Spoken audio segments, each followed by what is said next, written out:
Muchas gracias, apóstol Jorge Mario, por toda su casa, por su esposa, por esos hijos tan preciosos que nos acompañaron en estos días, por doña Laura que nos ha atendido, con Elsa, con todo su corazón. Y bueno, agradecerles a todos los hermanos, a toda la iglesia, que tienen esa solicitud, ese cariño, ese afecto para los siervos de Dios. Yo les agradezco mucho porque esa honra es la honra a Jesús. Si ustedes nos reciben a nosotros, la Biblia dice, quien recibe al enviado, recibe al que le envió. Así que por eso estamos muy contentos, porque sabemos que es una iglesia apostólica, que es una iglesia paternal, y que cuando un varón está bajo autoridad, ese es el anhelo del Señor, está bajo autoridad.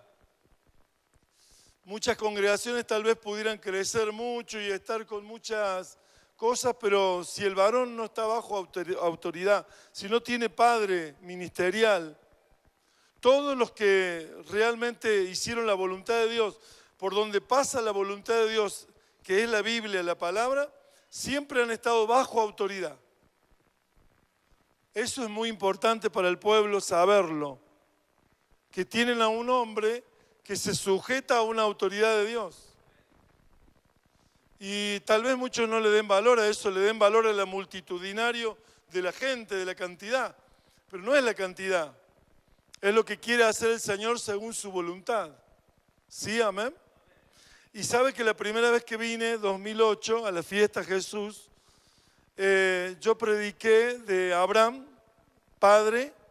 Dios, cuando quiso hacer una nación, formó a un padre, y cuando estuve en la siguiente oportunidad, que fue hace 2 años, prediqué de Salmo 128 para la familia, un sacerdote que hace que sus hijos puedan ser los ministros que ministran el aceite de Dios en la iglesia, que su casa era una bendición, que su trabajo y todo iba a ser una bendición. Salmo 128.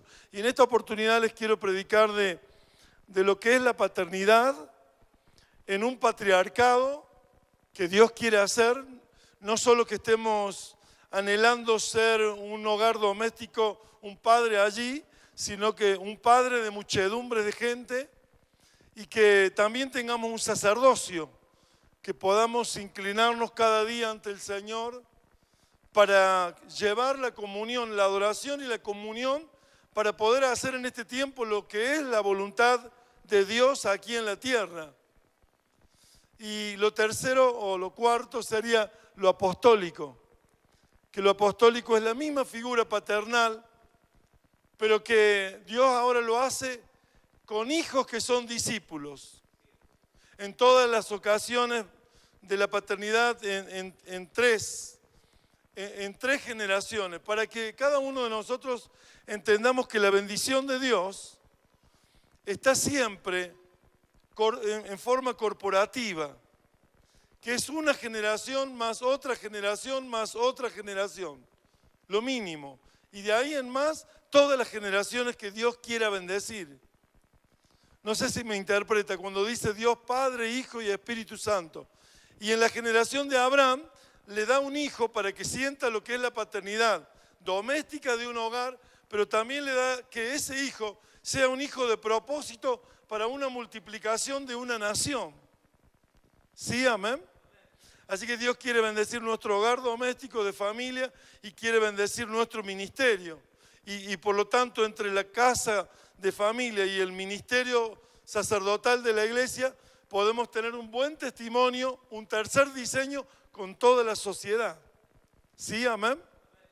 Y sabe que cuando vemos la figura, el diseño de Dios, cuando vemos a un Abraham con Isaac, su hijo, teniendo 2 hijos, luego que de esos 2 hijos uno queda en el propósito y se cumple el sueño de Dios de darle 12 hijos, que cada uno de ellos fue puesto a reinar.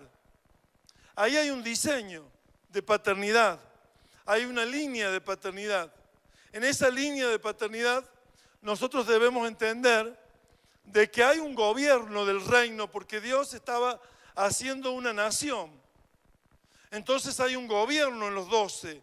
12 es un número de gobierno eterno. Y 12 fueron los hijos de Jacob. En esa paternidad que comienza Dios a diseñar en la vida de un hombre como Abraham. Y si vemos esas 3 generaciones, Abraham, Isaac y Jacob, podemos ver que en los 3 casos la mujer era estéril. Pero ahí habla Dios de que cuando Él diseña un propósito, no hay nada con esterilidad que no vaya a ser cambiado por la fertilidad.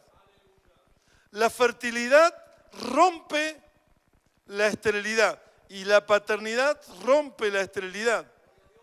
Cuando uno tiene paternidad, todo lo que no daba fruto desde el vientre de una mujer, todas las áreas de la vida que no daban fruto comienzan a ser fructíferos.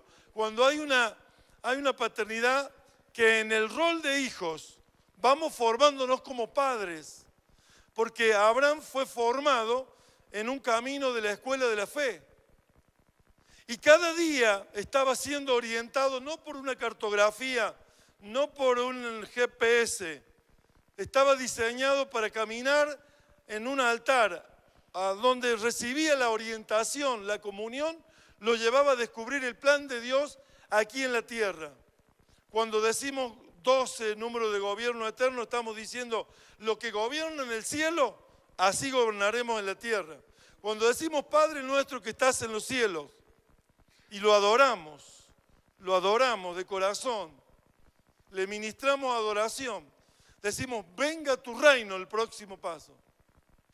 ¿Cuántos conocen el cielo? No, yo no conozco el cielo. Así que como puedo descubrir el cielo es como adoro a Dios. Si adoro a Dios, digo venga tu reino.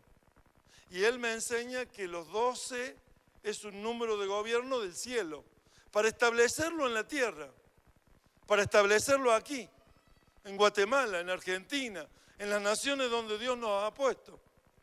Entonces hay un diseño que cuando un hijo es obediente al padre y el corazón del padre es interpretado por ese hijo, ahí lo que transmite, lo que transfiere a la próxima generación es la voluntad de Dios, es el reino de Dios.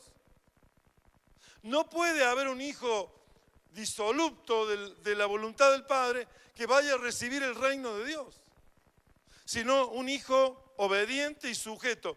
Lo vemos en la figura de Abraham y Isaac, su hijo. Isaac tenía 20 años. Se había criado al lado de su padre en Berseba, el pozo del viviente que me ve, con un árbol de tamarisco.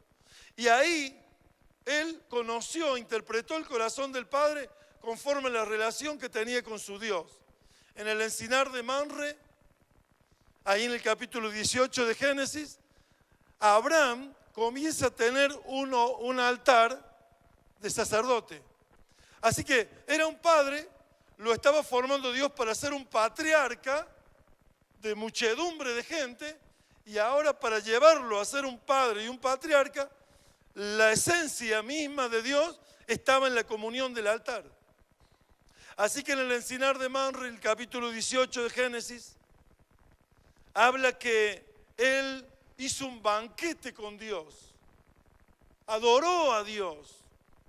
Y Dios le dijo ahí cuando estaba hablando con él que el próximo año tendría un hijo de los lomos de Sara, no de lo que él había hecho errando el propósito, porque se había entrado a la tienda de Agar, la egipcia. Egipto simboliza el mundo, y el hijo que tuvieron, si simbolizaba el mundo, es de la carne, de la vida natural. Y ese no era el propósito de Dios. Abraham había pensado que ayudando a Dios con la vida natural podemos ofrecerle un mejor plano para su diseño. No, nunca lo natural, nunca lo terreno, nunca lo que es humano va a ayudar a Dios. La carne no puede agradar a Dios, dice Romanos 8. Romanos 8 dice que si no hacemos morir las obras de la carne, moriremos, pero si con el Espíritu hacemos morir la obra de la carne, viviremos. ¿Sí, amén? Y cuando queremos ayudar naturalmente a Dios, no podremos. Porque estaríamos haciendo algo que no puede agradar a Dios. Dios quiere que nos llenemos del consumo espiritual. Ese pan que descendió del cielo, ese maná, era para hacerlos olvidar de la vida natural y para vivir una vida celestial que viene de arriba, que viene del cielo, que es un alimento que nos sostiene, que cuanto más lo consumimos, más estamos así formados en la vida espiritual. Nos constituimos en lo que comemos. En lo que comemos nos constituimos. Y esto habla de lo espiritual y de lo natural. Entonces, cuando Abraham tuvo a ese hijo, Isaac, por 20 años estuvo a su lado, y su hijo conocía el corazón de su padre, que su padre tenía comunión y relación con Dios. Por 20 años vio eso. Imagínese que esa vida de comunión de altar que su hijo veía en su padre, le hizo confiar en su padre y a Dios. Porque un buen día le dijo Dios, tráeme a tu hijo al monte de Moriah. Y ahí sacrifícamelo. ¿Sabe que la promesa de Dios estaba siendo cumplida cuando le dio a Isaac? Porque en Isaac habría una simiente y habría una tierra y habría una descendencia para Dios. Si iba a haber una descendencia para Dios, ¿cómo pedía ahora que se lo sacrificara? Y era tal la confianza que tenía el muchacho que cargó la leña, cargó el cuchillo y el fuego. Y comenzaron, después que dejaron a los siervos, a los criados, porque los criados no subieron al monte, le dijeron los criados, ¿a dónde van? Y Abraham le dice, iremos, adoraremos y volveremos. Estaba confiado en que Dios los iba a hacer ir arriba, sabiendo que iba a sacrificar a su hijo. Y ahí entonces, cuando lo lleva a sacrificarlo, en 3 días de camino su hijo le pregunta, padre, ¿dónde está el animal para el sacrificio?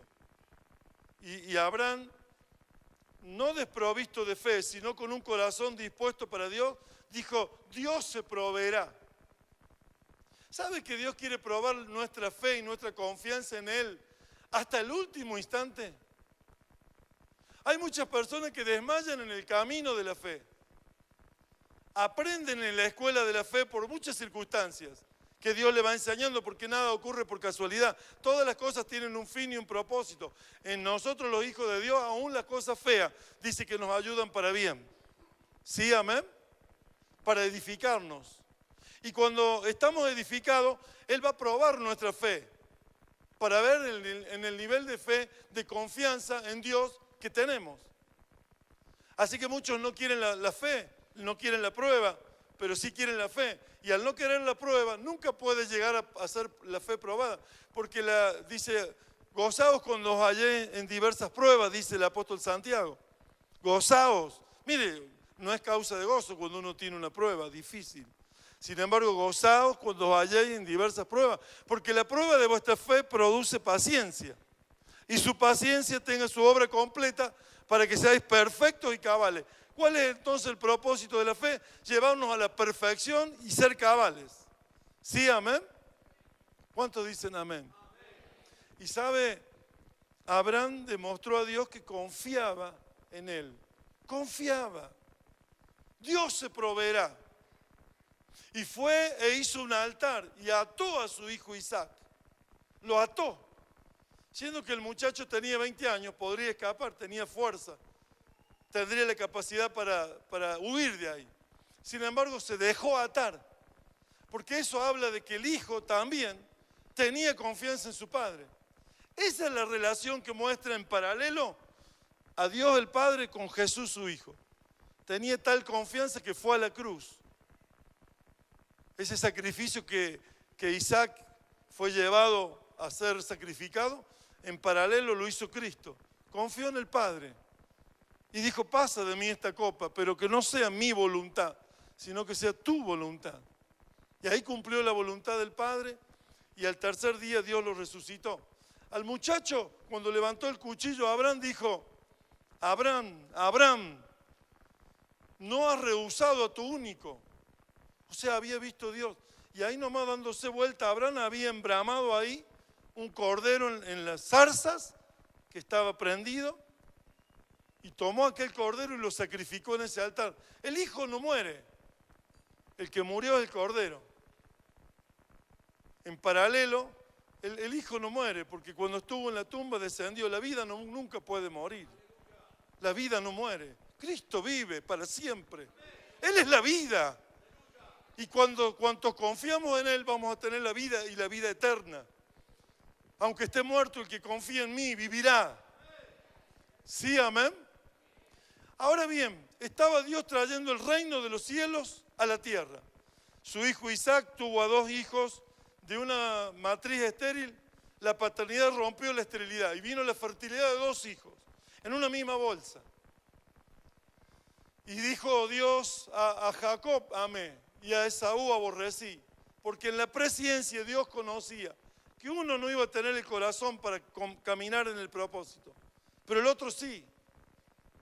Cuide mucho a sus hijos, cuide cómo le ministra en la mesa cada día, al levantarse y al acostarse, cuando esté de camino de ida y de vuelta, en los momentos de la mesa. Mire bien cómo le ministra, cómo le enseña, cómo le da testimonio. Salmo 78 es un salmo de paternidad que dice que Dios notificó a los padres que den testimonio a los hijos, para que los hijos de los hijos de los hijos queden en las generaciones de Jehová, de los caminos del Señor. Notificó a los padres que den testimonio a sus hijos. Así que los padres tienen una función de transmitir permanentemente, porque no se transmite una vez y ya el hijo va a ser un consagrado. No, se transmite toda la vida. Y tuvo ese Jacob un llamamiento al quebranto y a la disciplina. Y fue muy quebrantado y muy disciplinado, porque no era un pecaminoso, pero sí era un hombre muy natural. Y tuvo 12 hijos y una hija. Y esos 12 hijos fueron enseñados ministrándoles permanentemente en esa paternidad para que llegaran a reinar. Y eso trajo el gobierno, porque fue nación cuando hubo 12 príncipes para reinar esa nación. Eso trajo gobierno del cielo a la tierra. Lo que trae gobierno del cielo a la tierra es cuando el número 12, conformado en un llamamiento, se les da autoridad de echar fuera espíritus inmundos y de sanar toda enfermedad y toda dolencia. Ese es el reino de Dios en la tierra. Y cada uno de nosotros debe estar en ese discipulado para recibir la autoridad y el poder de Dios. ¿Sí, amén? Cuando decimos traer el reino de los cielos a la tierra, es estar bajo esa autoridad paternal que nos hace ser también un patriarca y que nos hace ser un sacerdote, porque el único que puede restaurar el sacerdocio es un padre. Si no hay un padre que lo llame a estar en el altar, que lo ata al altar, los amigos, por más que seamos consiervos, por más que el Señor haya puesto mantos de unción, por más que nos use poderosamente el Señor, vamos a ser amigos y vamos a poner excusas para no hacerlo. Pero cuando un padre te dice que tienes que tener un sacerdocio, que tienes que tener un altar, no un altar inconstante, porque un altar inconstante le trajo muchas pruebas a Abraham, muchas pruebas, muchas dificultades. Aún en un momento dado casi entrega a la mujer a un rey por el miedo a que lo maten. En otra ocasión murió el padre en una etapa, y en otra ocasión descendió a Egipto también por bajones en la fe. Cuando tenemos un altar inconstante vamos a tener esos problemas de no sostenernos en la fe y estar por debajo del nivel que Dios quiere. Y nunca nosotros los hijos de Dios podemos estar por debajo del nivel que Dios nos quiere en la fe. Porque Él nos ha llamado a hacer obras del reino. ¿Sí, amén? Y sabe, y dice, no fue nada, un bajón. Faltaron unos meses, después volvieron y están bien. No. Diga conmigo, no.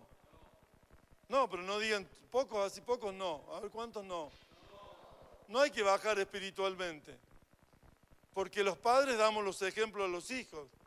Y pasó que Isaac, ¿no es cierto?, descendió, o Abraham descendieron en los momentos de la fe, y Abraham se entró a Egipto y salió de Egipto al poco tiempo, a volver al propósito. Pero no se dio cuenta que una mujer, Agar, se había unido al campamento de Abraham, que fue Agar la que le causó después el problema de Ismael y hasta el día de hoy el reino de Jordania o los países árabes, que hasta el día de hoy trae sangre. Nuestros errores en los bajones de fe pueden ser muy graves. Entonces hay que evitarlos, ¿sí? ¿Cuántos dicen hay que evitarlos? Claro. Y ¿sabe una cosa? Que cuando yo leo la palabra del Señor detenidamente, empiezo a entender que el reino de los cielos está traído en un número de gobierno a la tierra, y Jesús vuelve a establecer ese principio. Y cuando yo miro los 12 de Jacob ya hechos una nación, y cada uno de esos príncipes reinando sobre esa nación, yo digo, y Jacob habrá entendido ese principio, lo habrá entendido Jacob, se lo habrá tenido que dar Dios para que lo entienda con 12 hijos. No, se lo dio a Isaac. Miro en la Biblia, no se lo dio a Isaac. ¿A quién se lo dio? A Abraham. Se lo dio a Abraham. ¿Cuándo? Cuando en el capítulo 17, que Dios se le aparece a Abraham, 17, el capítulo, en el verso 18, 19 y 20. Dice Dios, Abraham le dice, y con Ismael, ¿qué vas a hacer con Ismael? Porque le dice, mi pacto será con Isaac. Mi pacto es con Isaac, el hijo del vientre de tu esposa. De tu esposa será. Hay ministerios, yo tuve la oportunidad de tener un pastor amigo, que después nos hicimos muy amigos, y él me dijo, no, si mi señora no tiene ministerio. ¿Cómo digo? No tiene ministerio, si la figura de todos los ministerios patriarcales, de padres profetas, de todos estaban unidos a su matrimonio, a su esposa. Todos tenemos ministerios. Que lo ejercitemos, que lo ejecutemos, ¿sí? Amén. Está en nosotros. Entonces Dios hizo de Sara aquel hijo, y cuando Dios le dice, preguntándole por Ismael a Abraham, lo leemos, 3 versículos. Entonces Abraham se postró sobre su rostro y se rió, y dijo en su corazón, ¿a hombre de 100 años ha de nacer hijo? En el capítulo 17, 18, 19. Y dijo Abraham a Dios, ojalá Ismael viva delante de ti. Respondió Dios, ciertamente Sara tu mujer te dará a luz un hijo, y llamará su nombre Isaac. Y confirmaré mi pacto con él. Como pacto perpetuo para sus descendientes después de él. Y ahora le contesta por Ismael. ¿Y en cuanto a Ismael? Y en cuanto a Ismael, también te he oído. He aquí que le bendeciré y le haré fructificar y multiplicar. Mucho en gran manera, 12 príncipes engendrará y haré de él una gran nación. Una gran nación. Ahí le dice que hará una gran nación Dios con Ismael aún. Mire, la misericordia. ¿Usted quiere ver misericordia? Porque muchas veces decimos la misericordia, pero queremos ver misericordia en práctica ahí.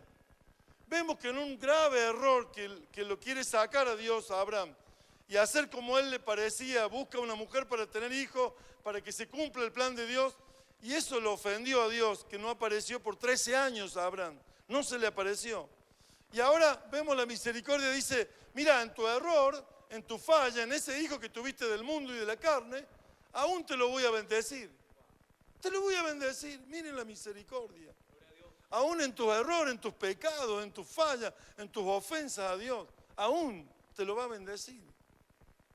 Y sabe, dice, y le daré 12 príncipes y serán una gran nación.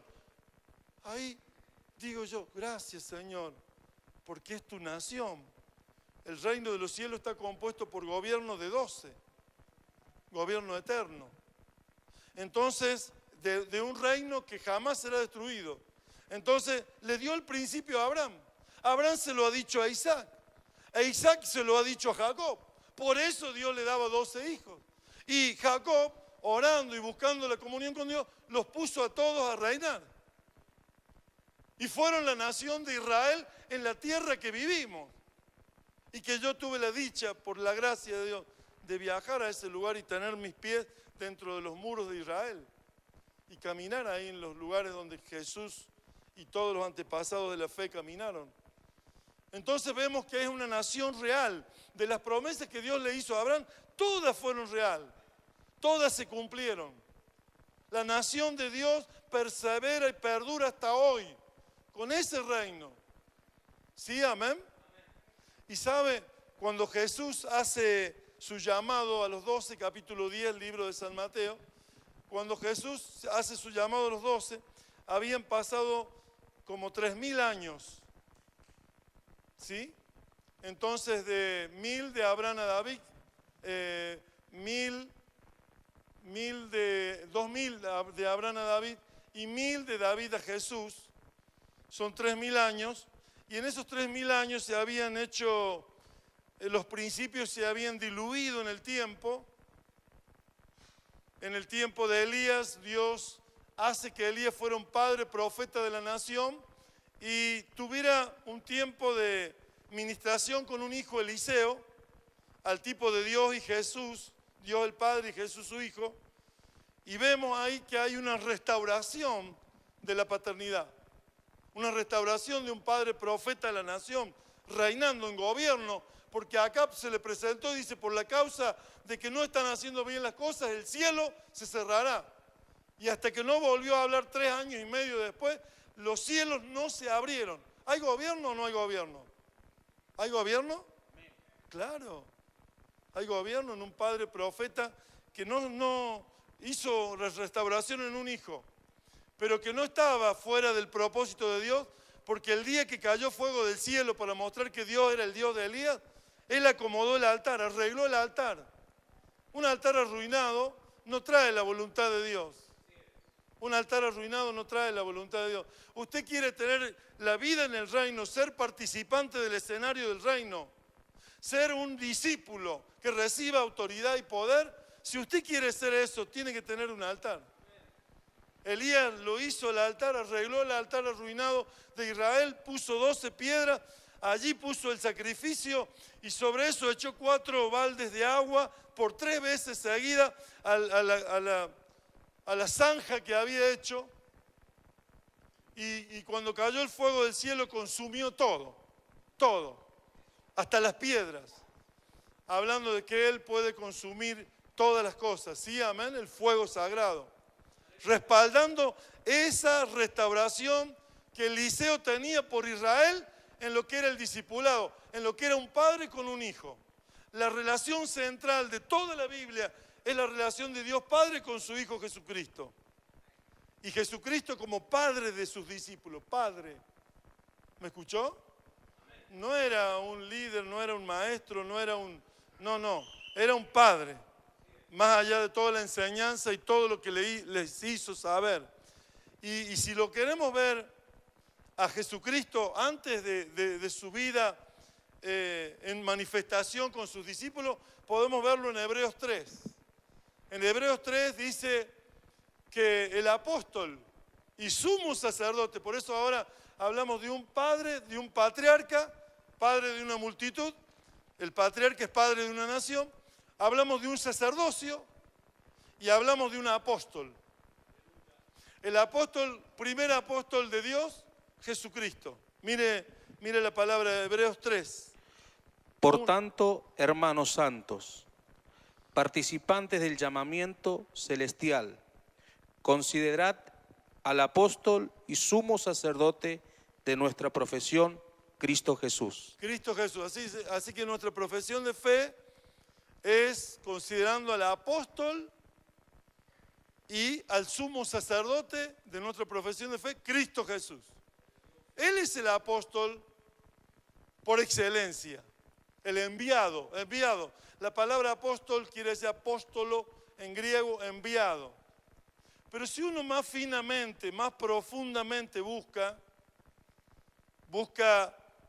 el fundamento de esa palabra, un apóstol es un padre, un apóstol es un estratega de guerra.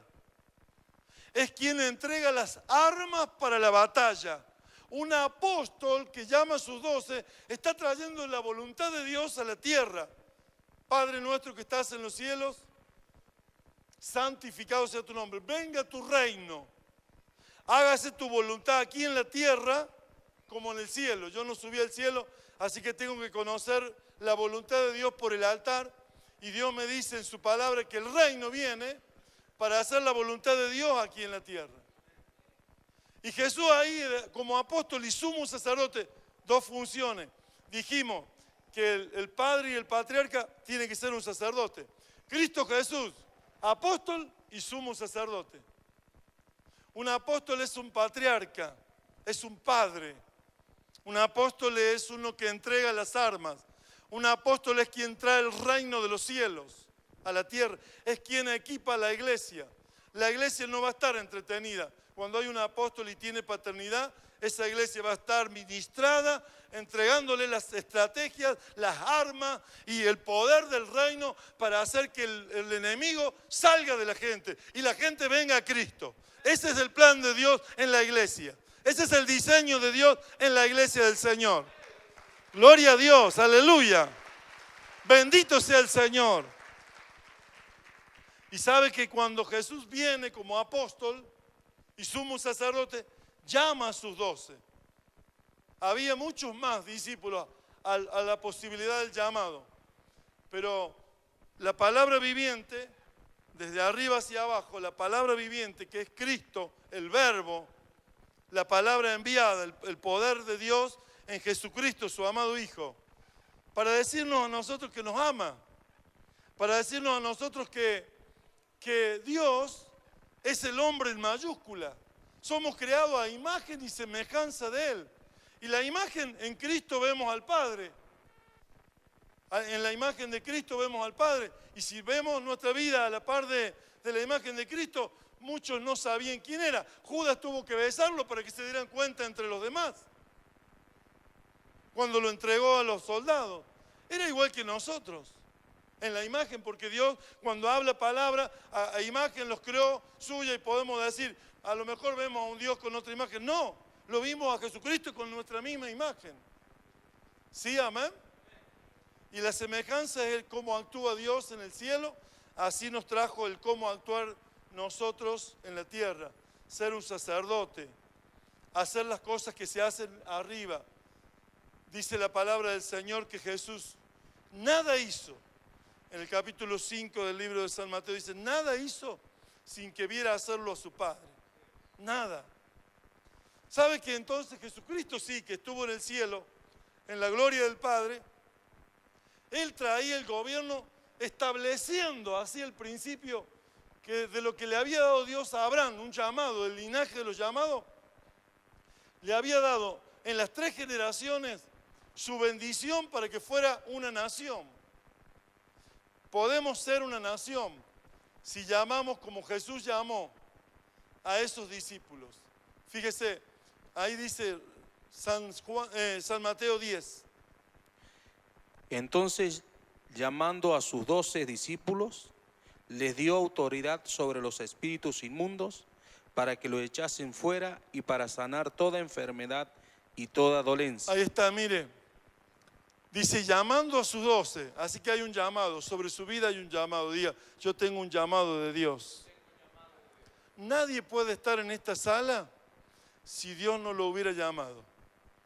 Aunque todavía no lo entienda, ha venido por revelación de Dios. Nadie entra a la iglesia como diciendo, yo vengo porque me invitaron, yo vengo. No, es un llamado de Dios. Que se te haya revelado todo o no, eso es lo que está pasando en tu vida. Tal vez sea un proceso en donde Dios te va a manifestar su gloria, que el que te ha llamado para que estés aquí es el Señor. ¿Sí? Amén. Y de la familia que no sabe de lo que hay un llamado, es nuestros familiares, que dice, serás salvo tú y tu casa. El llamamiento es para todos los que somos llamados. ¿Sí? Amén. O sea, el llamamiento, valga la redundancia, es para los que están señalados en su llamado. ¿Sí? Amén. Él habló para señal muchas veces. Y esta prédica o esta palabra, milagros, prodigios y señales. Las señales son para que entendamos luego los milagros y los prodigios. Él señala a alguien y ese alguien es el llamado de Dios. ¿Sí? Amén. La unción está sobre él, el poder del Espíritu ha venido sobre su vida. La gracia de Dios lo ha marcado entre miles. Caerán 1000 y 10.000 a tu diestra, más a ti no te tocará. Dios te ha llamado. Eres un hijo de Dios. Eres un hijo de Dios. Sos un hijo de Dios. No sos cualquier cosa. Dios te ha llamado a ser su hijo. Hay muchos que se menosprecian, se menoscaban, una falsa humildad de pronto. De pronto queremos ser más buenos que Dios o más humildes que Dios. No, Dios me ha llamado, soy un hijo de Dios. Ahora que no comprenda algunas cosas, puede ser. Pero soy un hijo de Dios. La gracia de Dios está en mí. La sangre de Cristo me lavó y me limpió. Mi nombre está señalado. Llamó sus 12. Dice, ahí está 12. Número de gobierno. Diga conmigo, número de gobierno. ¿Sabe para qué? Para que usted no esté suelto sin aprender nada, sino que usted esté integrando en esos grupos que el apóstol Mario marcaba. Esos grupos lo van a discipular, le van a calificar, le van a posicionar. Usted va a ser controlado en el amor de decir, se persevera en congregarse, es fiel en sus diezmos, en sus ofrendas, ha aprendido la vida cristiana, es buena gente, se ha apartado de lo malo, ha dejado los vicios y los pecados de antes. Si usted no tiene un referente, un padre, uno que lo discipule, ¿cómo podrá crecer en el reino? Entonces, ¿qué valor tiene que usted no esté suelto? Que usted esté integrando esos equipos de discipulado. Que usted que el que no esté insertado, que diga hoy en su corazón, yo si quiero el poder de Dios, porque dice, y llamando a sus 12 les dio autoridad. Ahí está, reino, diga conmigo reino. Diga poder. Autoridad. Claro, porque si yo estoy ahí insertado, en ese equipo se me va a entregar la autoridad para echar fuera espíritus inmundos y para sanar toda enfermedad y dolencia. Y voy a ser útil al reino de Dios porque el gobierno de Dios va contra Satanás y contra todos los poderes de las tinieblas. Entonces, sin estar inserto, sin estar integrado, sin estar involucrado, sin estar participando de la santidad y de la justicia de Dios, ¿cómo voy a poder prepararme? Y ahí viene, ¿no es cierto? Ahí viene el examen de esta palabra. Porque esta palabra quiere traer reino hoy a Guatemala. Y Iglesia Yeshua está encaminada para traer el reino de Dios todos los días, en cada persona, en cada uno de nosotros. Cada uno de nosotros debe ser un sacerdote. Dios llama como apóstol a que cada uno de nosotros seamos padres y sacerdotes. ¿Sí, amén? Un sacerdocio fiel, estable, porque cuando uno es constante y permanente en el altar, comienza a ser ese altar distinguido para Dios.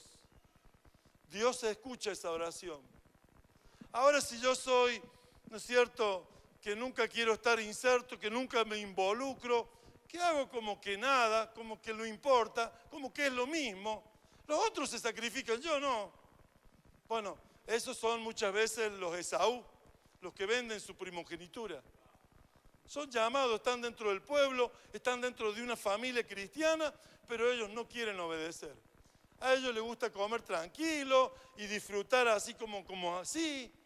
Todas las cosas, no le importa el domingo, si es un día de Dios o no. Y eso no es bueno.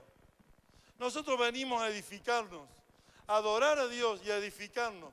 Y a tomar las armas para salir y hacer la obra. Cada uno que esté insertado en un grupo de discipulado, se le va a dar la autoridad porque a sus discípulos dice, les dio autoridad. ¿A quiénes? A los que estaban integrados, a los que se responsabilizaron, a los que estaban comprometidos ahora.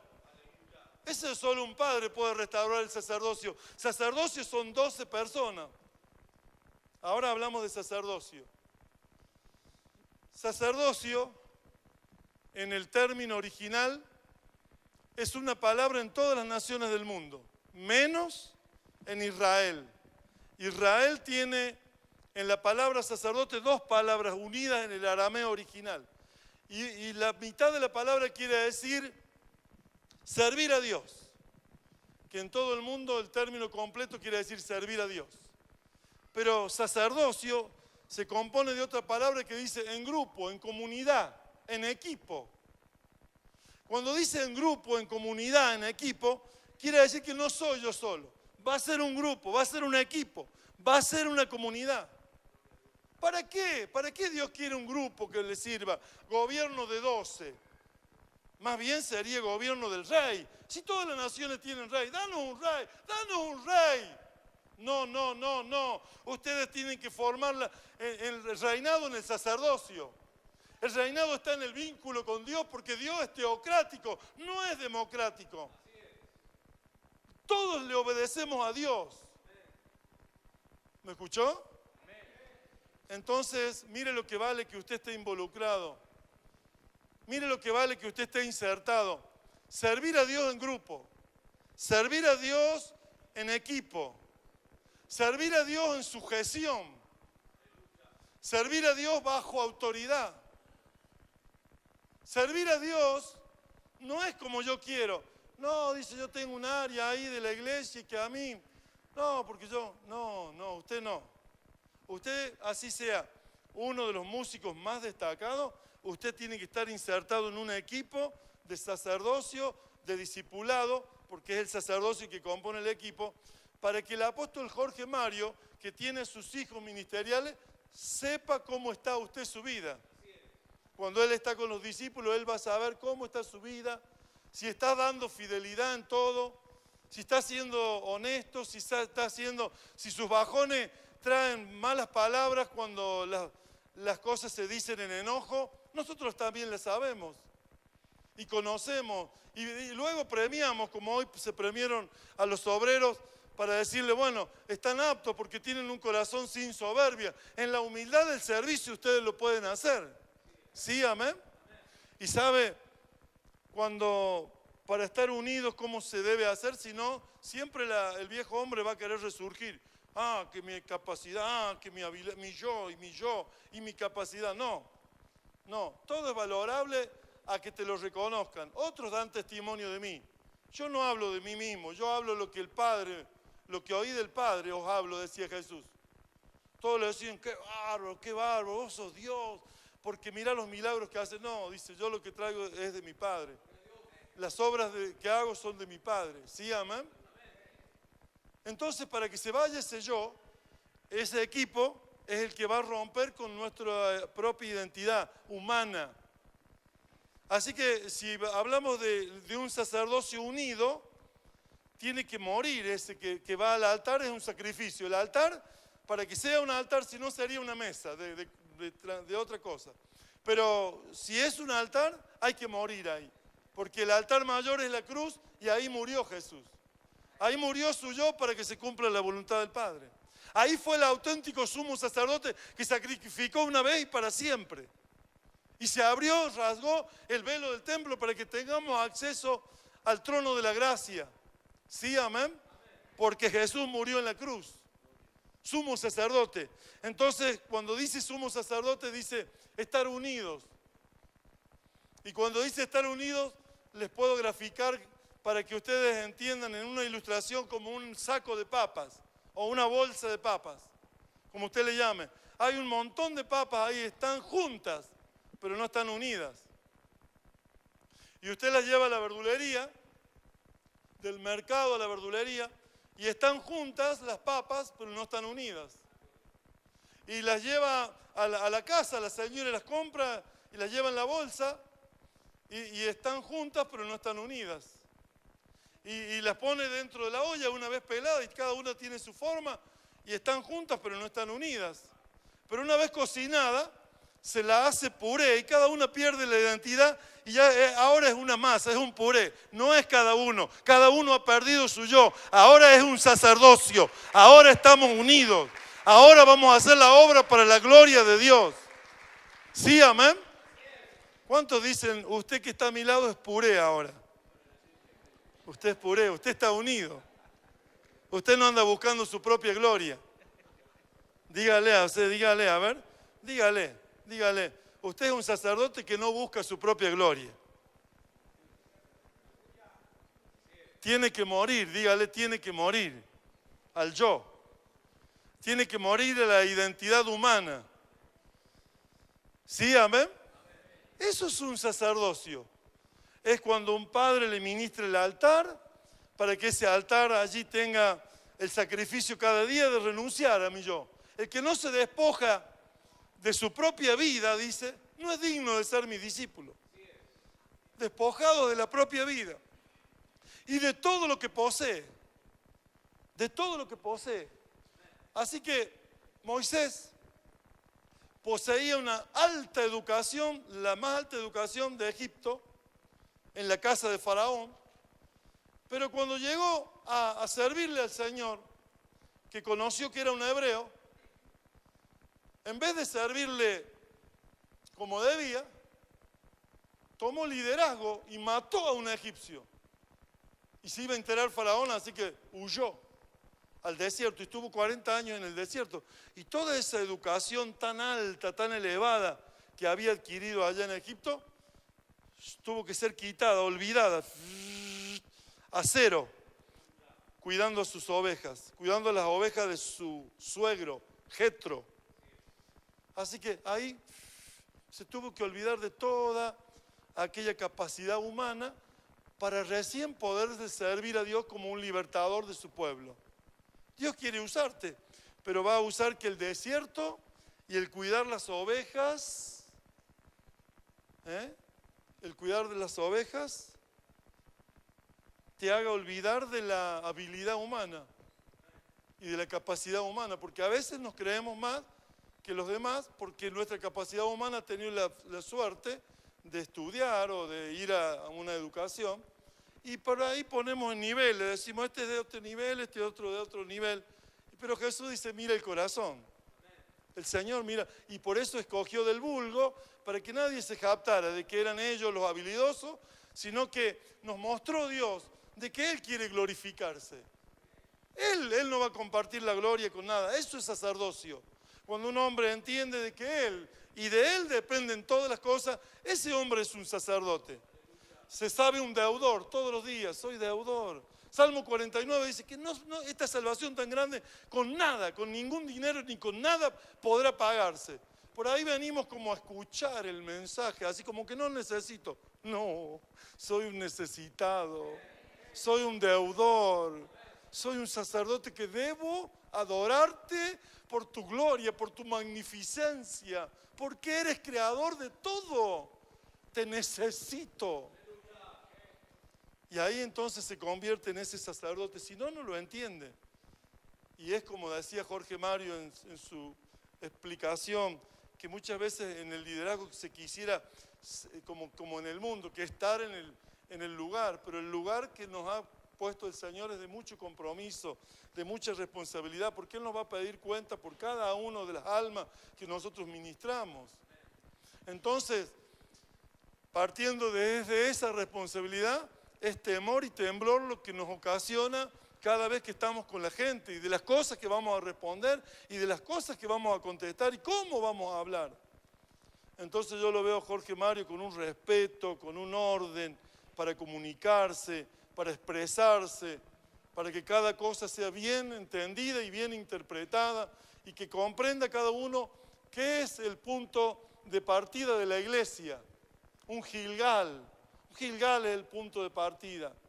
Un Gilgal fue el lugar donde terminaron los recorridos de la derrota, del fracaso y de las frustraciones. Y ahí un punto de partida, un círculo, un discipulado que me integra, una rueda de piedras, que las piedras simbolizan justamente la rueda que estaban tres y tres alrededor del arca o del tabernáculo del Señor. Dios quiere morar en medio de su pueblo. Un punto de partida, un Gilgal, es cuando las amenazas de muerte que habían venido en esa olla que Eliseo cocinó y que gente que no quiere el reino de los cielos había puesto veneno en esa comida para que murieran los siervos de Dios. Pero vino Eliseo y tocó con la harina, con la pureza y la santidad de Dios esa comida, y los que esperaban que muriéramos, dice que los que siervos de Dios que se alimentaron ahí comenzaron a hacer milagros en el nombre del Señor. El reino de Dios ha llegado a nosotros, la gloria de Dios está en medio de nosotros. Hay poder y autoridad contra el diablo, contra las enfermedades, contra las dolencias, en el nombre de Jesús. Es un reino de sacerdotes. Él desea, anhela que seamos todos sacerdotes. ¿Cómo? ¿Algunos? No, todos. ¿Cuántos dicen todos? Miren el capítulo 19 del libro de Éxodo, del 3 al 7, está donde Dios anhela ser un reino, no un pueblo. Un reino, diga reino. Reino porque reino es autoridad. Mire, un reino de sacerdotes, del 3 al 7, 19 de Éxodo.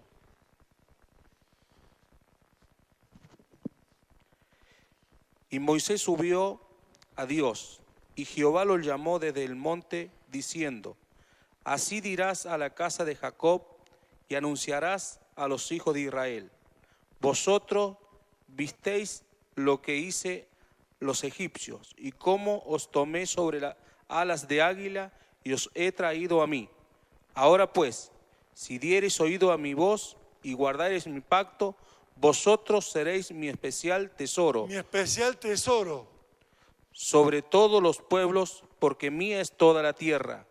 Y vosotros me seréis un reino de sacerdotes y gente santa. Un reino de sacerdotes y gente santa. Vosotros sois mi especial tesoro. Un reino de sacerdotes y gente santa.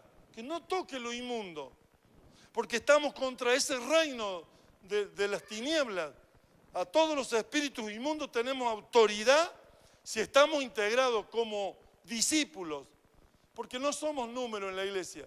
La iglesia va a crecer por 1000, por 2000, por 3000. Estoy profetizando sobre Guatemala y sobre la casa de Yeshua. Por 5000, por 6000, por 7000, por 8000. Y no va a haber límite. Pero va a haber un gobierno de 12. Va a haber un reino que va a echar fuera el reino de las tinieblas. Que va a haber poder de Dios. Que todos van a estar integrados en equipos de sacerdocio. Para ver la gloria de Dios.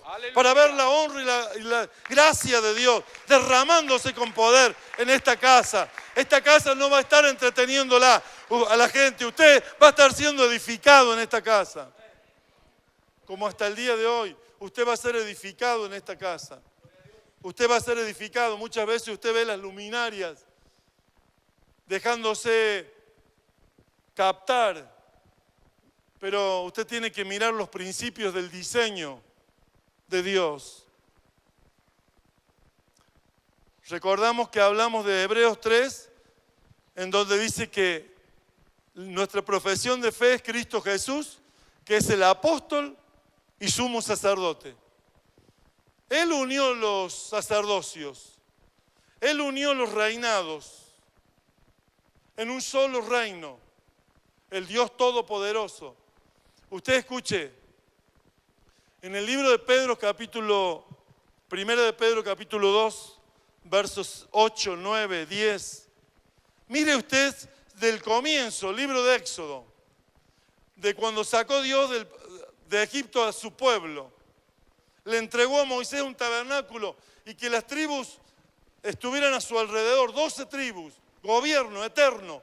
Jesús llamó a sus 12, no eran números, sino que a cada uno le puso el nombre y a esos 12 discípulos los llamó sus apóstoles. Quiere decir que si son buenos hijos, van a ser buenos padres. Le estoy diciendo algo a usted. Si usted está siendo buenos hijos y siembra obediencia, usted va a ser un buen padre y va a cosechar obediencia de sus hijos. ¿Sí, amén? Mire lo que dice en Pedro conforme a la palabra de Éxodo 19. Mas vosotros sois linaje escogido. ¿Qué somos? Y el linaje nuestro no viene de la ley, viene de la fe de Abraham, del linaje de los llamados, como le empecé a predicar. Del linaje de los llamados, diga, yo soy uno del linaje de Abraham. Soy del linaje de Abraham. Dígalo fuerte. Soy del linaje de Abraham. No lo va a escuchar Dios así. Yo creo que si se quiere hacer escuchar con Dios, no lo va a escuchar así. Es igual que cuando dice, no, voy a la iglesia más cerca. Digo, entonces usted no piensa ir al cielo. Usted tiene que ir a la iglesia de diseño, a donde le enseñen paternidad, a donde le enseñen sacerdocio. No, dice, voy a la esquina porque me queda más cerca, pastor. No, le digo, entonces así con esa idea, el cielo le queda lejísimo. A usted no va a llegar. No va a llegar, claro. Cuando Bartimeo gritó por sobre el murmullo de la gente, Jesús lo escuchó y se volvió. ¿Cómo usted dirá? No, es que ¿cómo voy a gritar en la iglesia? Bueno, es el momento de gritar. Dígale, yo soy un llamado del linaje de Abraham. Yo soy un llamado del linaje de Abraham. Ahora sí. Gloria a Dios. Es que debe saberse. Yo soy un sacerdote del Señor. Vamos, hay pocos sacerdotes. Soy un sacerdote del Señor. Ah, bueno, que no estén integrados todavía. No es eso que lo tiene que hacer decir que no, porque ya usted piensa en integrarse a un grupo de discipulados, ¿sí? Amén. Así que soy un discípulo del Señor. Recibo la autoridad del reino. Recibo la autoridad del reino. Soy del linaje de Abraham. Soy del linaje de Abraham. Soy una nación santa. Soy una nación santa. Pueblo adquirido por Dios. Pueblo adquirido por Dios. Real sacerdocio. Real sacerdocio. Mire, cada palabra tiene su significado.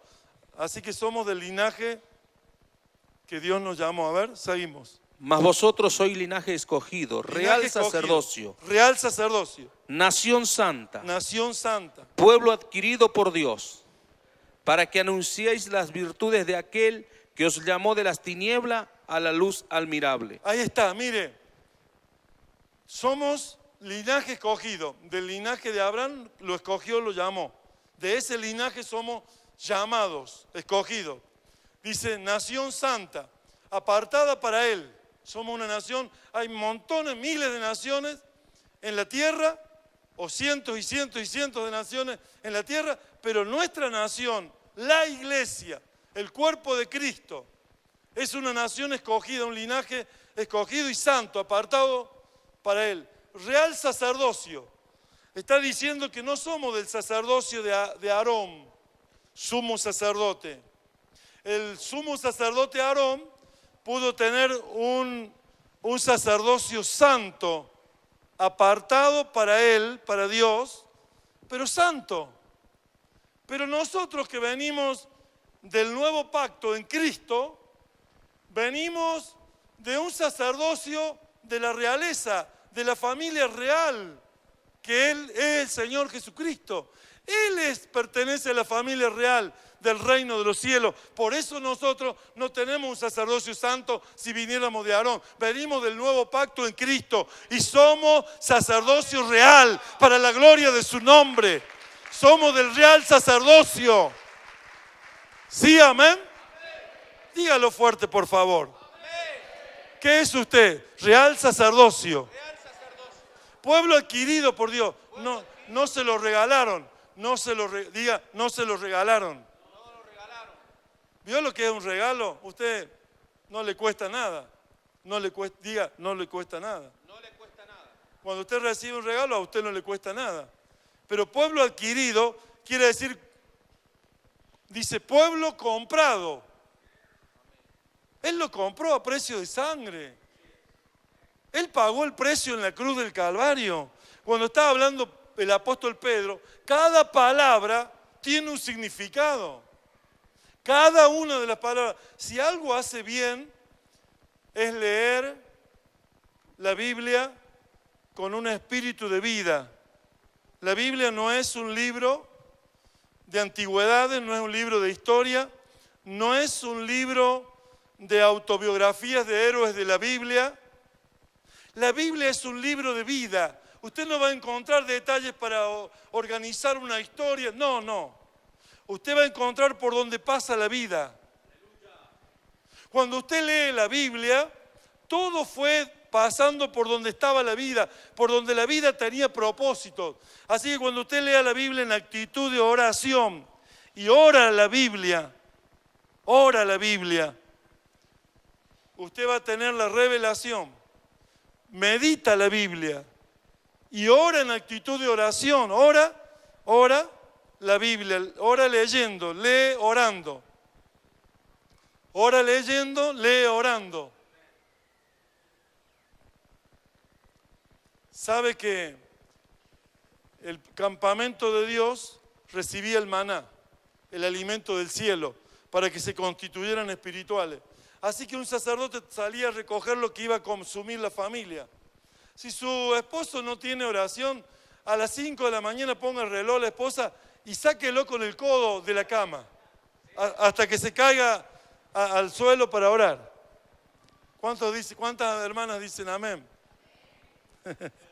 Si se anima, digo. Y sabe que cuando nosotros estamos en el plan de Dios, cuando nosotros estamos ubicándonos por el Espíritu Santo en el plan de Dios, vamos a ver la gloria de Dios. Cuando nosotros oramos en un altar, los sacerdotes estaban en el tabernáculo, pero el pueblo tenía un sacerdote en cada casa. Cada casa salía a buscar el sacerdote antes que saliera el sol. Habla de la oración de madrugada. Antes que saliera el sol, porque si no se descomponía el maná. Entonces tenían que salir a recogerlo según el grupo de familia antes de que saliera el sol. Y no juntar para dos partes, porque hay algunos que quieren juntar para todo el mes, una sola oración por mes. No, diga conmigo no. No funciona. Era todos los días que tenía que salir a buscar el maná. Dígalo conmigo, todos los días. Claro, cargando la cruz cada día, dice el Señor, el que quiera venir en pos de mí, tome su cruz y sígame cada día, dice en San Lucas. Ahí cada día en San Lucas, porque en otras menciones no lo dice. Dice, yo leí la otra mención. No quiere orar todos los días, no quiere llevar la cruz todos los días. Y sabe que ese hombre que buscaba el alimento fuera del campamento donde caía el maná, alimentaba a su familia. Pero luego tenía que integrar un grupo en el lugar santo del tabernáculo. Porque el atrio es donde había un altar de bronce, donde los transgresores y los pecadores sacrificaban sus animales. Luego estaba el lavacro para que pudiera entrar bien lavado, bien purificado. Si usted va a entrar al sacerdocio, por favor, purifique su vida. Lave sus manos. Manos sucias no van a poder ayudar a otro.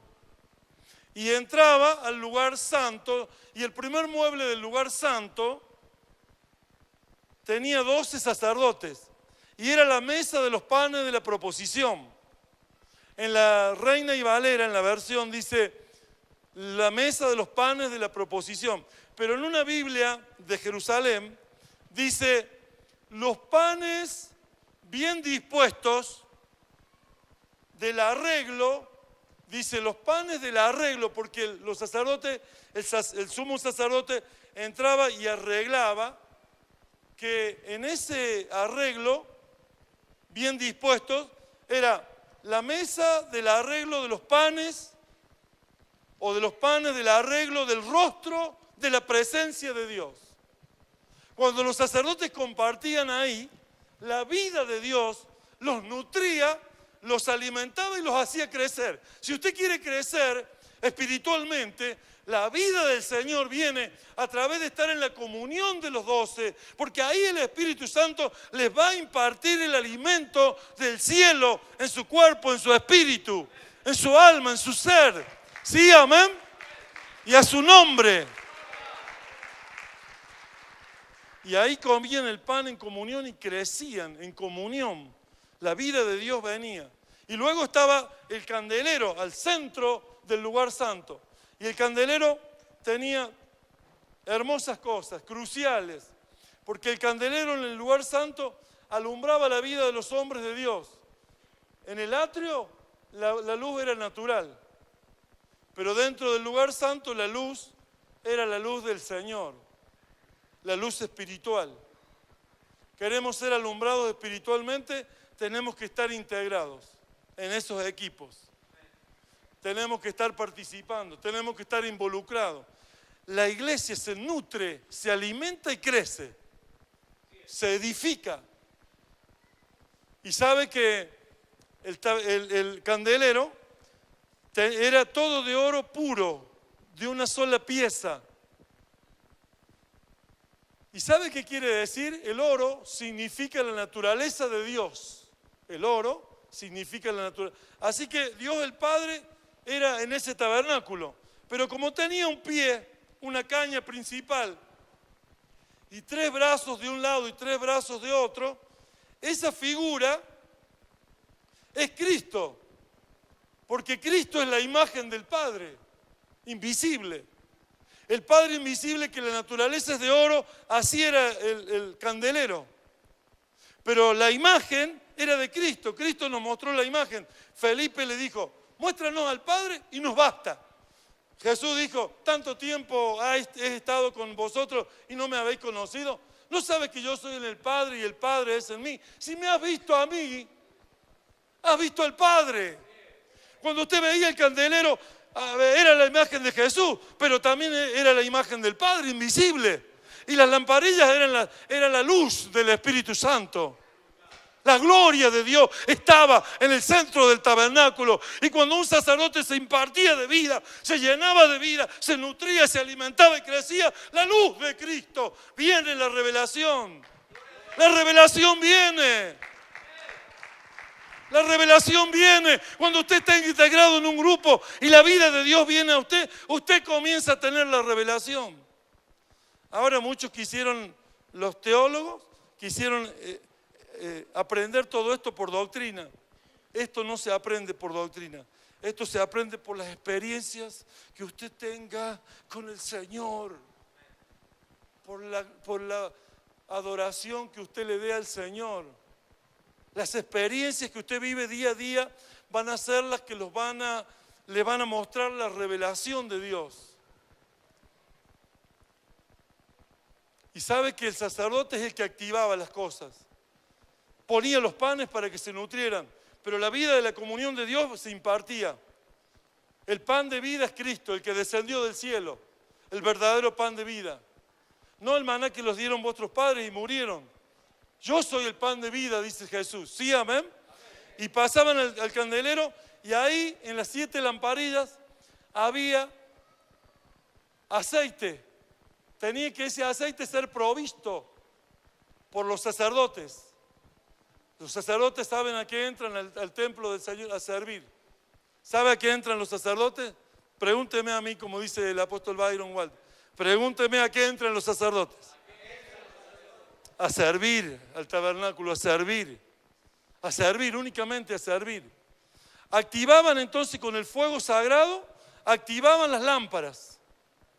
Y con ese fuego encendían el altar del incienso para que hubiera grato aroma. Y eso es lo que representa la intercesión, la adoración. Cuando hay oración, adoración, intercesión, sube un olor grato, un perfume agradable a Dios. Eso es el sacerdocio. Eso es buscar a Dios con las oraciones. Eso es buscar al Señor para la revelación. Entonces, entre las oraciones y la luz del candelero viene la revelación. Ahora mire, provistos de aceite. Y tenía una mecha de vegetal cada lámpara, que representa la vida humana. El vegetal, que era una mecha, representa la vida humana. Así que la vida humana tenía que ser insertada en ese aceite. El aceite es símbolo del Espíritu Santo. Y cada una de nuestras vidas tiene que estar en la provisión de aceite. Las 5 vírgenes prudentes y las 5 vírgenes imprudentes. Diga usted, yo soy de las 5 primeras. De las 5 prudentes. ¿Sabe cuál era la diferencia? Todo estaba igual en la casa. Pero una era la diferencia, que las 5 vírgenes prudentes se habían provisto de aceite, más las insensatas habían dejado que su aceite estuviera al límite de terminarse, de acabarse. Entonces, antes de llegar el esposo, hubo un clamor y ellas dijeron, no tenemos aceite. Entonces le pidieron a las prudentes, y las prudentes, no, si te damos nos quedaremos sin. Ven a los vendedores y cómprenle a ellos. ¿Y sabe qué quiere decir? Ustedes que son insensatas, no se han provisto de aceite porque no pagaron el precio. Porque no pagaron el precio. Porque no pagaron el precio. No pudieron recibir al esposo en su venida. Porque no pagaron el precio. Porque no se aprovisionaron de aceite. ¿Y sabe qué significa el aceite para una mecha natural de nuestra vida?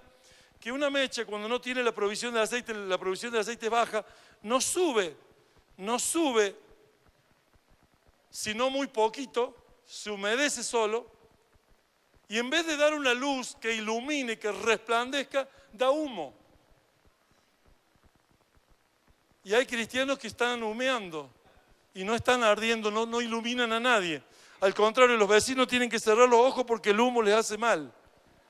Y claro, es un mal testimonio seguramente, porque una mecha que es para arder no puede estar apagándose, tiene que estar encendida, tiene que estar con luz, tiene que estar con resplandor de Dios, tiene que estar con la gloria de Dios, tiene que estar con la Shekinah de Dios. Gloria al nombre de Jesús. No puede echar humo. Una mecha que ha sido preparada para arder, para iluminar, no puede estar echando humo. Esa es la vida del sacerdote. Aprovisionarse del aceite del Espíritu Santo, buscar el rostro de Dios, buscar la presencia del Espíritu Santo.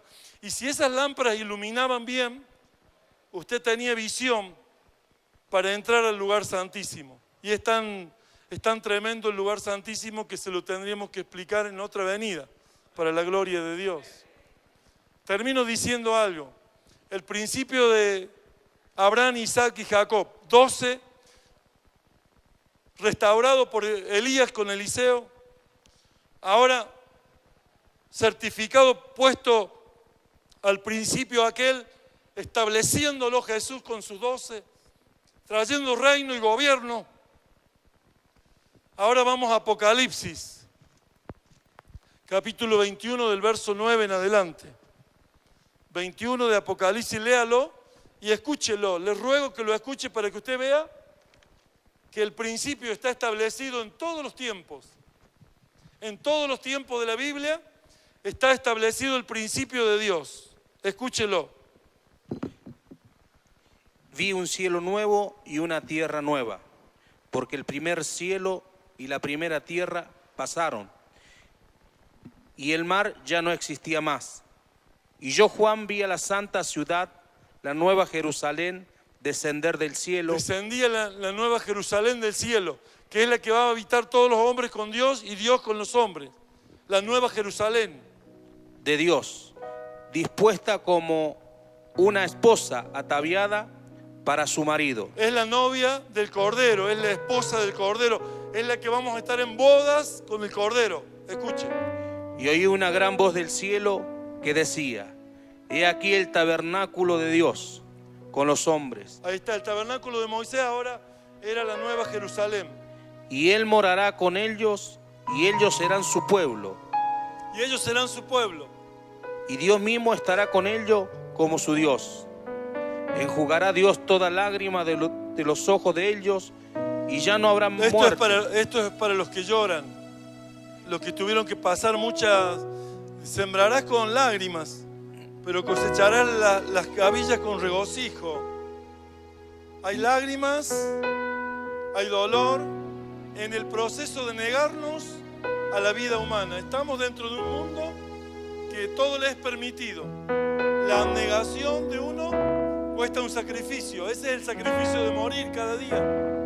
Pero no se puede hacer humanamente sino con el altar. Dios dejó una estrategia, se la dejó a Moisés. Es otro diseño que me gustaría después hablarlo. Moisés con Aarón y Hur, cada uno sosteniéndole los brazos arriba en el monte. Un Josué con su equipo y el pueblo venciendo a Amalek para siempre. Y ahí Moisés edificó un altar y lo llamó Jehová Nisi, porque siempre habrá guerra entre la carne y el espíritu, pero Dios nos dio la victoria en ese altar. Sintéticamente, Mire lo que dice. Ni habrá mal llanto, ni clamor, Ni clamor. ni dolor, porque las primeras cosas pasaron. Y el que estaba sentado en el trono dijo: he aquí yo hago nueva todas las cosas. Hace nueva todas las cosas, mis queridos hermanos. Para los que luchan, para los que llevan la cruz día a día. Y me dijo: escribe, porque estas palabras son fieles y verdaderas. Fieles y verdaderas. Y me dijo: hecho está. Hecho está, todo Yo está terminado. Yo soy el alfa, el omega, el principio y el fin. No queda nada por hacer. Él es el principio y el fin. Está diciendo, el fin ha llegado para que Dios habite y more y se una en bodas la novia, la esposa, la reina, la iglesia, con el Señor Jesús. El que tuviere sed, yo le daré gratuitamente de la fuente de agua de vida. El que venciere, heredará. El que venciere. El que venciere, heredará todas las cosas. Todas las cosas al que venciere. Y yo seré su Hay Dios. algunos que no se animan a seguir luchando. Qué feo que no nos animemos a seguir luchando con la ayuda de Él. Dice, sí, pero es duro, pastor. Mire, todo lo que quiera. Pero es fácil mi yugo y ligera mi carga. En vez de llevar la carga del mundo y el pecado del mundo y la perdición del mundo, lleve su carga y su yugo, que es fácil y ligera. Esto habla de un sacerdocio de sacrificio. Si Él lo hizo con sacrificio, si el padre de la casa le hicieron esto que le hicieron, ¿cuánto más a vosotros? Ya vamos a leer esa palabra. Y yo seré su Dios, y Él será mi hijo. Pero los cobardes e incrédulos, los abominables, los homicidas, los fornicarios y hechiceros, los idólatras y todos los mentirosos tendrán su parte en el lago que arde con fuego y azufre. Ahí está. Que es la muerte segunda. Esos son los que nunca creyeron en el Señor, los que hicieron mal las cosas, los que comieron del árbol de la ciencia del bien y del mal, los que comieron del intelecto, que por la sabiduría van a conocer a Dios. No. Puesto que por la sabiduría no conocieron a Dios le agradó hacer salvo a los creyentes por la locura de la predicación. Seguimos. Vino entonces a mí uno de los 7 ángeles que tenía las 7 copas llenas de las 7 plagas postreras y habló conmigo diciendo: ven acá, yo te mostraré la desposada, la iglesia, la esposa del Cordero. Y me llevó en el espíritu a un monte grande y alto y me mostró la gran ciudad santa de Jerusalén. Mire lo que tenía la ciudad, que descendía del cielo de Dios, teniendo la gloria de Dios, y su fulgor era semejante al de una piedra preciosísima, como piedra de jaspe. La piedra preciosísima es Cristo. Diáfana como el cristal. Tenía un muro grande y alto, con 12 puertas. 12 puertas en el muro, escuchen. Y en las puertas 12 ángeles, y los nombres inscritos, que son los 12 tribus de los hijos de Israel. De las 12 tribus, los nombres de los hijos, de los príncipes de las 12 tribus. Ese es el principio del reino de Dios en la tierra. Están las 12 en los muros, hay 12 puertas, y en cada muro hay un ángel, y en cada muro, en cada puerta hay un nombre. Ese nombre no somos un número para Dios. Tenemos un nombre, una identidad única, cada uno. Al oriente 3 puertas, al norte 3 puertas, al sur 3 puertas, al occidente 3 puertas. Y el muro de la ciudad tenía 12 cimientos. 12 cimientos. Y sobre ello los 12 nombres de los 12 apóstoles. ¿De quién? Del Cordero. ¿De quién? ¿Los 12 nombres de quién? De los 12 apóstoles del Cordero. Entonces Jesús vino a establecer aquel principio del reino y les dio autoridad a los discípulos, y luego dice, los llamó sus apóstoles, sus enviados. El buen hijo es buen padre. Ahora llega un momento que es ungido para que como buen hijo fue, ahora sea buen padre, sea un enviado, buen padre. No a otro lugar. En tanto haya gente aquí, cada uno puede servir llenando su red de paternidad. ¿Sí, amén? ¿Cómo? Amén. Si Israel tuvo 12 tribus juntas, yo en mi congregación tengo 12, mi equipo 12, cada uno ya tiene sus 12 y los discípulos de ellos cada uno tiene 7, 8, 9. Y hay que ganar a toda la ciudad de Villa María, a toda la provincia de Córdoba, a toda Argentina, a toda Latinoamérica. Mire, esa es la figura. Las bodas del Cordero, al que venciere. Dios le ha dado poder para vencer en Jesús. No podemos nada, pero en Jesús todo lo puedo en Cristo que me fortalece. Si yo me miro mi condición, no puedo nada. Pero si yo lo miro a Cristo, el autor y consumador de la fe, puesto los ojos en Jesús, Él me va a dar el poder para hacerlo todo en Cristo, para que todo lo puedo en Cristo que me fortalece. ¿Sí, amén? Nos pongamos de pie en esta mañana. Es una mañana de gloria, es una mañana de bendición. Y sabe, usted cada día va a recibir autoridad y poder dentro de los equipos. ¿Para qué? Para echar fuera espíritus inmundos, para sanar toda enfermedad y dolencia, para anunciar las virtudes de aquel que nos llamó de las tinieblas a la luz admirable. Usted está en una casa donde hay un diseño, el diseño de la paternidad, el diseño del patriarcado, el diseño del sacerdocio, el diseño apostólico, que cuando vine en el 2008 oramos por Jorge Mario y Patricia, su esposa, para ministrarle el apostolado. Y cada día se levanta más Yeshua en el diseño de Dios, para gloria de su nombre.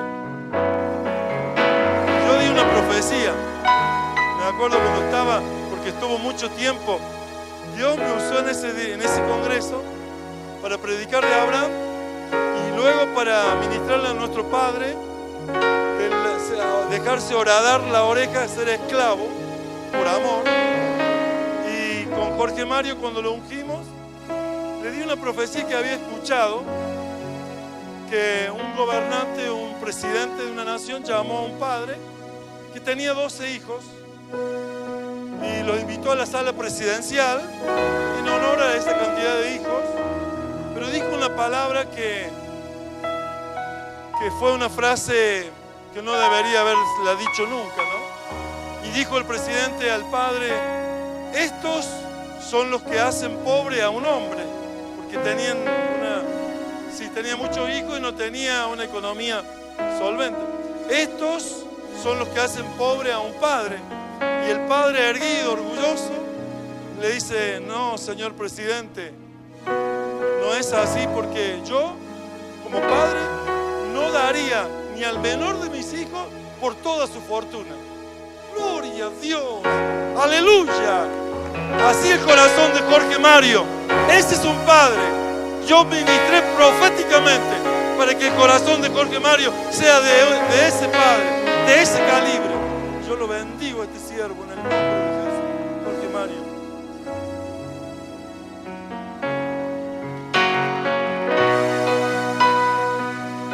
Aleluya, denle un fuerte aplauso al Señor. Hacia sus manos. Demos gracias a Dios. Si tú recibiste la palabra, dale gracias al Señor. Padre, muchas gracias por instruirnos. Y si tú quieres ser ese real sacerdocio, alza tus manos y dile: Señor, aquí estoy. Aquí está mi casa. Aquí está mi familia. Ayúdanos, Señor, a ser esa nación santa, ese linaje escogido, adquirido.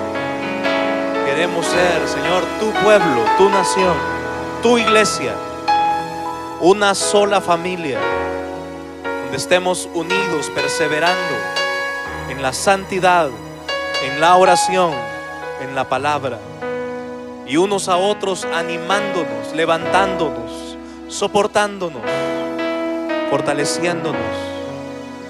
a hacer tu voluntad. Padre, gracias. Gracias, Señor, por permitirnos adorarte, alabarte. Gracias, Señor, por hablarnos a través de tu siervo, el apóstol Juan Andrés. Señor, extiendo mi mano, Señor, y bendigo su viaje de retorno a Villa María. Gracias, Señor, porque es más que un amigo para mí. Es mi hermano de pacto. Y los dos estamos sujetos a nuestra cobertura, a nuestro padre, el apóstol Byron Walter. Por eso, Señor, te doy gracias por traerlo nuevamente a Guatemala. Y como él mismo profetizó en este altar, la próxima vez que él venga, Señor, igualmente tú lo usarás para darnos la palabra de Dios, para instruirnos, para guiarnos. Bendigo su casa, bendigo su familia, bendigo, Señor, la iglesia en Villa María, en Chile, en Paraguay y en todas las iglesias que cubren Suramérica. Y, Señor, que todos los viajes apostólicos, magisteriales y proféticos, Señor, que realice, no solo en Guatemala, sino en muchas naciones, tú lo continúes llevando, Señor, y usando poderosamente. Que lo que dice tu palabra, Señor, que estas señales acompañarán a aquellos que temen tu nombre. Que todas esas señales, prodigios, maravillas, milagros, la doctrina apostólica y profética siga fluyendo a través de la vida del apóstol Juan Andrés Buzo. Señor, que los libros queden para bendición de muchas generaciones, que sigan escribiéndose, y así como ya se dio el nuevo en inglés, ahora también, Señor, que se abran las puertas para otros idiomas. Juan Andrés, te profetizo que escribirás libros también para el italiano y para el portugués. Recibe ahí la palabra, y si la crees, mucho pueblo te espera en Italia, y mucho pueblo te espera en habla del portugués. No solo Brasil, que está tan cerca, sino también Portugal. Así te bendigo y profetizo que los recursos materiales para esos libros vienen también en el nombre de Jesucristo. Padre, gracias por tu presencia. Gracias, Señor, por tu misericordia. Señor, que todas las familias que estemos aquí reunidos, aquellos invitados, amigos que vinieron, Señor, a celebrar con tu pueblo un evento tan trascendental como el levantar obreros, sean bendecidos. Porque dice la palabra, Señor, que igualmente la unción que se derrama sobre la cabeza sigue las barbas y sigue todo el cuerpo hasta la última de la planta de los pies. Y, Señor, así bendiga tu unción a todo tu pueblo, que el día de hoy nos hemos reunido para alabarte y adorarte. Te damos gracias, Padre, en el nombre de Jesús. Amén. Amén. Denle un fuerte aplauso al Señor. Que Dios los bendiga a todos.